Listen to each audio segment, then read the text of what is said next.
काहे क्रिया धरावेला हो,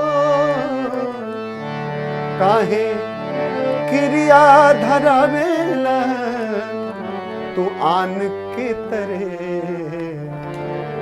काहे क्रिया धरावेला तू आन के तरे,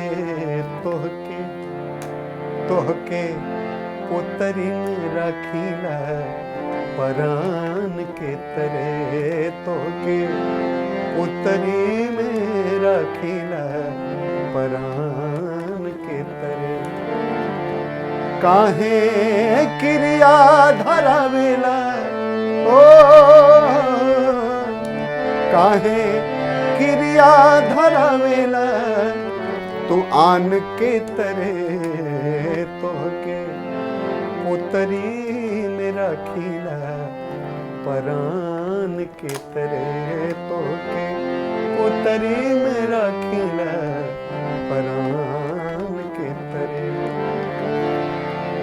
कौनो बतिया दुलार के जो पूछीला कबो,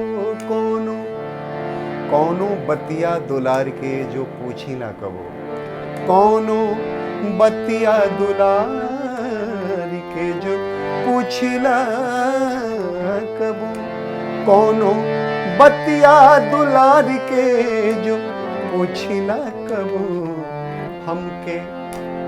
हमके डांट देला थाना के दीवान के तरह, हमके डांट देला थाना के दीवान के तरह।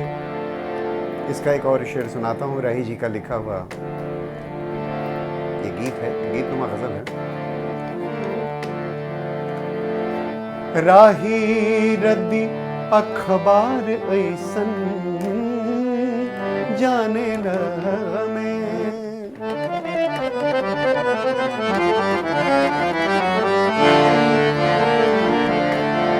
राही रद्दी अखबार ऐसन जाने लगा मैं, हम त जानी ले हैं, हम त जानी ले गीता और कुरान के तरह, तोहके पुतरी में रखीला परान के तरह। काहे क्रिया धरावेला हो, काहे क्रिया धरावेला तू आन के तरह, तोहके पुतरी में रखीला परान के तरह।